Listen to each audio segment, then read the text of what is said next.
ছবি আঁকলে আমরা বড় শিল্পী হতে এর উপরে ব্যাপার নেই। ছবি আঁকলে আমাদের কী হয়, আমাদের মানসিক বিকাশ ঘটে, ঠিক আছে, আমাদের কল্পনা শক্তি বাড়ে। আমরা যেটা ভাববো, কল্পনা করবো, চোখ বুঝে ভাবার পরে সেইগুলো আমরা আঁকতে পারি, তাই তো?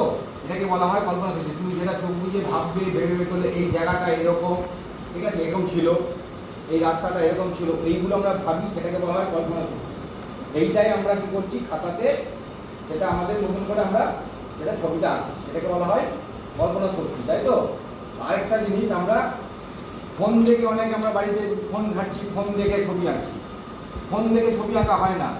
আমরা প্রকৃতির মধ্যে যা দেখবো সেইগুলোর উপর দেখে দেখে আমরা ছবি আঁকা প্র্যাকটিস করবো, ঠিক আছে? একটা গাছ কীরকম, ফোন থেকে নয়, আমি সামনে দেখতে পাচ্ছি একটা গাছ, এই গাছটা কীরকম সেটা আমরা দেখে আঁকার চেষ্টা করব। আমার বাড়িতে একটা জলের বোতল আছে, সেইটা দেখে করার চেষ্টা করব, ঠিক আছে? একটা সাইকেল আছে, এই সাইকেলটা দেখে করার চেষ্টা করব। বাড়ির পাশে উঠোন আছে, গরু আছে, ছাগল আছে, যা দেখবো আমরা সবগুলো কিন্তু আমরা দেখে দেখে প্র্যাকটিস করব, ঠিক আছে? ফোন দেখে কিন্তু করবে না। ফোন দেখলে কি হবে, সে কারণটা বলি। ফোন দেখলে কি হবে, চোখ খারাপ হবে প্রথমত, ঠিক আছে? একদম চোখে আমরা দেখতে পাবো না। দীর্ঘদিন যদি আমরা কন্টিনিউ ফোন ঘাঁটি তাহলে আমাদের চোখটা কিন্তু খারাপ হবে আস্তে আস্তে, আমাদের ঘাড়ের যন্ত্রণা হবে, ঠিক আছে, মাথার যন্ত্রণা হবে, আমাদের পড়তে ভালো লাগবে না, খেতে ভালো লাগবে না, কোনো কিছুই ভালো লাগবে না, আমরা অন্যরকম হয়ে যাবো। তা আমরা কি চাইবো যে আমরা আমাদের সব থেকে কাছের মানে ব্যক্তি কে হয়, তোমার কাকে ভালোবাসো? সবাই সবাই কাকে বেশি ভালোবাসো? বাড়ির লোকের মধ্যে কাকে বেশি ভালোবাসো? বাবা মাকে। তো এই চোখে ফোন ঘাটার ফলে যদি চোখটা যদি দেখতে না পাবো বাবা মাকে, তাহলে কি হবে? হ্যাঁ, কি হবে বলো? তুমি বাবা মাকে দেখতেই পাচ্ছ না, সেটা কি ভালো লাগবে? কষ্ট হবে তখন তো। তাহলে আমরা সেই জিনিসটা যদি ভালো হয়, ফোনটা ছেড়ে দিয়ে আমরা যদি দেখি, সেটাই করবো, ফোনটা বাদ দেবো, তাই তো? যখন তোমরা বড় হবে, যখন তোমরা পড়াশোনা করবে, বড় জায়গায় যাবে, কলেজে যাবে, তখন তোমাদের প্রয়োজন, তখন তোমরা ফোনটা ব্যবহার করবে। এখন থেকে তোমরা ফোন ব্যবহার করবে না। যদি করতে থাকো তাহলে কিন্তু এই আমার জন্য চোখ খারাপ হয়ে গেছে, আমরা অসুবিধা হয়, খালি চোখে দেখতে পাই না, কিংবা মাথার যন্ত্রণা হয়, ঘাড়ের যন্ত্রণা হয়। আর ফোন দেখে দেখে অনেকে খাওয়ার অভ্যেস আছে, যে ফোনটা চালিয়ে দিয়ে আমরা খাচ্ছি। ফোন দেখে খেলে কি হবে, এই ফোন দেখে কি খাবারটা খাচ্ছি আমরা সেটা বুঝতে পারবো না, শরীরের পুষ্টি হবে না। খেতে হয় খাচ্ছি, পেট ভরাতে হয় ভরাচ্ছি, কিন্তু কি খাচ্ছি জানি না, আর কি শরীরে পুষ্টি কিচ্ছু হবে না। খেলাধুলো করো, পড়াশোনা করো, গল্পের বই পড়ো, ছবি আঁকো, হাতের কাজ করো, এইগুলো নিয়ে তোমরা থাকো। বুঝতে পারলে আমার কথাটা? তাহলে আজ থেকে আমরা কি শিখলাম? ফোন আমরা দেখবো না। বাড়িতে মাও যদি দেখে, তার তুমি সেখান থেকে সরে আসবে, তুমি বই নিয়ে পড়তে বসবে, ঠিক আছে? ছবি আঁকতে বসে যাবে সেই সময়টা, যদি না ভালো লাগে ছবি আঁকতে বসে যাবে, একটু খেলতে লেগে গেলে, এইগুলো করবে। মন কিন্তু হবে না। দরকার পড়ে গাছ লাগাবে বাড়িতে, ঠিক আছে? বাবা বলবে বাবা আমাকে টব কিনে দাও, গাছ কিনে দাও, গাছ লাগাবে, জল দেবে, পরিচর্যা করবে, এইসবের মধ্যে থাকবে। একদম ফোন দেখবে না কেউ, ঠিক আছে? সবাই কি সবাই শুনবে তো কথাটা? ঠিক আছে, এবার আমরা জানাবো আজকে যে তোমরা প্রত্যেকেই ভালো করেছো, আরো যদি ভালো করে অভ্যেস করো। আজকে আমি বলে যাচ্ছি, তোমরা যদি আজকে আমার কথাটা শুনে প্রতিদিন বাড়িতে 8 ঘন্টা করে প্র্যাকটিস করো, তোমরা প্রত্যেকেই কিন্তু একদিন ভালো আঁকতে পারবে, তাই তো? তাহলে কি করতে হবে? রেগুলার একটা প্র্যাকটিস করতে হবে। পড়াশোনাটা আমাকে প্রতিদিন করতে হবে, পুরনো পড়াগুলো প্রতিদিন করতে হবে, তবেই তো আমরা সবকিছুটা পরীক্ষার সময় মনে রাখতে পারবো, তাই না? আমি এখন বললাম না, পরীক্ষার সময় একদিন পরে পরীক্ষা দেবো, সেটা কি ভালো করতে পারবে, লিখতে পারবে?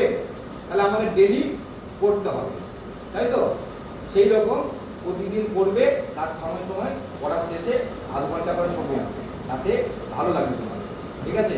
ফোনটা কিন্তু কেউ দেখো না, বুঝতে পারলে? যখন বড় হয়ে যে আমার স্যারের ফোন আছে, আমার ফোন আছে, আমার বাড়ির লোক কেউ কিছু বলছে, বাড়ি হচ্ছে এই ফোনটা নিয়ে তুই যাচ্ছিস কেন?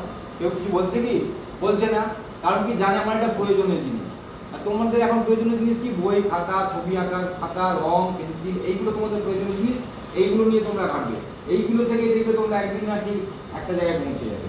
ভালো করে মন দিয়ে পড়াশোনা করো, ভালো করে ছবি আঁকো, ঠিক একটা জায়গায় যাবে, ঠিক আছে? খেলাধুলো করতে পারো, শরীরটা ভালো থাকবে, ছুটি করলে রক্ত সঞ্চালন হবে, শরীর ভালো থাকবে, বুঝতে পারলে? তাহলে আজ থেকে আমরা কি শিখলাম? কেউ ঠিক তো না, শুধু আমাকে এমনি কথা বললে, কথা দিলে দেখবে না, ঠিক আছে?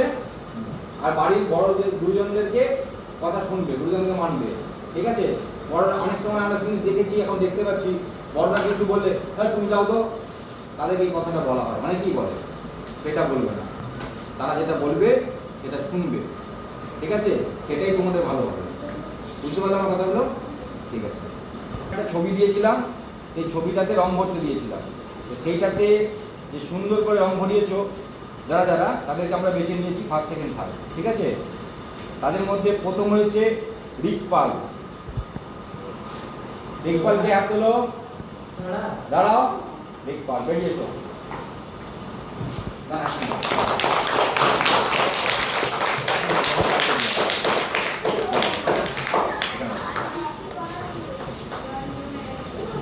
দ্বিতীয় হয়েছে অবিনাশ গায়েন। এখন আপনাকে বুঝাবে না, যখন ওদিকে বলছে কৃষাণু দাস, এসো।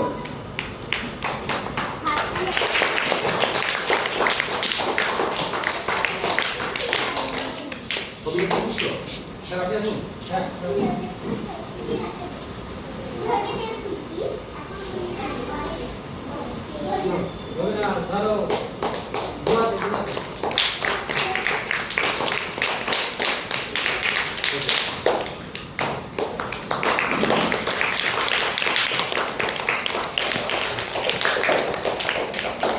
দাদা আমার কাছে, আমার কাছে দাদা।